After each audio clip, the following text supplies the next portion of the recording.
সারা ভারত গণতান্ত্রিক নারী সমিতি ত্রিপুরা রাজ্য কমিটির ত্রৈমাসিক মুখপত্র সংহতির 25 বছর পূর্তি উপলক্ষে বিশেষ সংখ্যা প্রকাশ এবং প্রবন্ধ প্রতিযোগিতায় অংশগ্রহণকারী বিজয়ীদের পুরস্কার বিতরণী অনুষ্ঠান সাংস্কৃতিক সন্ধ্যা আগামী 3রা জানুয়ারি প্যারাডাইস চৌমোহনীতে বিকেল 4টায় অনুষ্ঠিত হবে। সংস্কৃতিপ্রেমী প্রগতিশীল শুভবুদ্ধি সম্পন্ন নারী পুরুষ সকলের সাদর আমন্ত্রণ জানাচ্ছেন সকলেই। বিশেষ দ্রষ্টব্য প্রাক্তন প্রধানমন্ত্রী ডক্টর মনমোহন সিংয়ের প্রয়াণে রাষ্ট্রীয় শোকের জন্য এই কর্মসূচি 1 জানুয়ারির পরিবর্তে 3রা জানুয়ারি করা হয়েছে। ব্যুরো রিপোর্ট, আরই, ধর্মনগর। নারী সমিতি ত্রৈমাসিক মুখপত্র সংহতি পত্রিকার 25 বছর পূর্তি আমরা পালন করছি। 25 বছর পেরিয়ে 26 বছরে আমরা পা দিলাম। এই সময়কালে এই পত্রিকার সাথে প্রথম এডিটোরিয়াল বোর্ডে যারা ছিলেন এবং প্রথম যারা লেখালেখি করতেন তাদের অনেকেই আজকে আমাদের মধ্যে নেই। আমি প্রথমেই এই 25 বছর পূর্তিতে আমাদের সেই নেত্রীদের প্রতি শ্রদ্ধা জানাচ্ছি। আপনারা শুনছিলেন আজকে সাবিত্রীবাই ফুলের জন্মদিন। আমি ওনার প্রতিও আমার শ্রদ্ধা জ্ঞাপন করছি। আমাদের সংহতি পত্রিকার নামটাই একটু অবাক করার। আজকে ভারতবর্ষে জাতিতে জাতিতে যে মৈত্রী,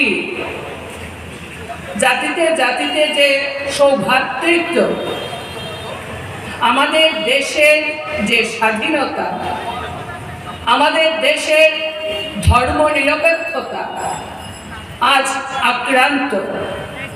ঠিক এই সময়ে সংহতি পত্রিকার 25 বছর যখন পালন করছি, আমরা যদি একটু পেছনে তাকাই, সংহতি পত্রিকা 2000 সালের 1 জানুয়ারি প্রকাশ হয়েছে। আপনারা জানেন তখন ত্রিপুরা রাজ্যে বামফ্রন্ট সরকার, ত্রিপুরা রাজ্যের যে মূল চাবিকাঠি উপজাতি অনুপজাতি মানুষের ঐক্য, সেই ঐক্যে ফাটল আনার জন্য সন্ত্রাসবাদী কার্যকলাপ ত্রিপুরা রাজ্যের প্রান্ত থেকে ও প্রান্তে প্রতিদিন খবরের কাগজে প্রকাশিত হচ্ছে। আমরা চিন্তিত যে ত্রিপুরা রাজ্যটার এই উপজাতি অনুপজাতি মানুষকে রক্ষা করতে হবে, আর যাতে ভয়াবহ জুনের দাঙ্গা 1980 সাল তা না হয়।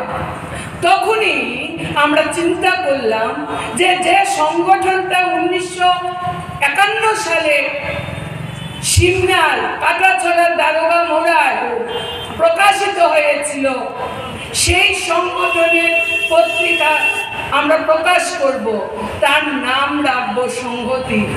সে 2000 সাল থেকে আজকে 2025 সাল, এই যে 25টা বছর, এই 25টা বছরে আমরা দেখেছি যে আমাদের দেশের সংহতি যেমন বিপন্ন, আমাদের দেশের স্বাধীনতা যেমন আজকে আক্রান্ত, আমাদের দেশের যে অখণ্ডতা তা যেমন আক্রান্ত, সার্বভৌমত্ব যেমন আক্রান্ত, আমার ত্রিপুরা রাজ্যেও সেই যে ষড়যন্ত্র চক্রান্ত জাতি উপজাতির মধ্যে ঐক্যকে ভাঙার তা অব্যাহত।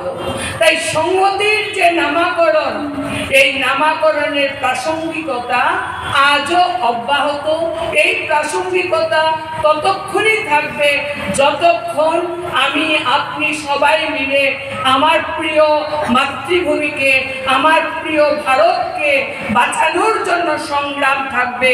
ততদিন পর্যন্ত এই যে পত্রিকা, এই পত্রিকার নামাকরণের যে একটা বাহাদুরি, এই বাহাদুরিও আমরা বজায় রাখবো।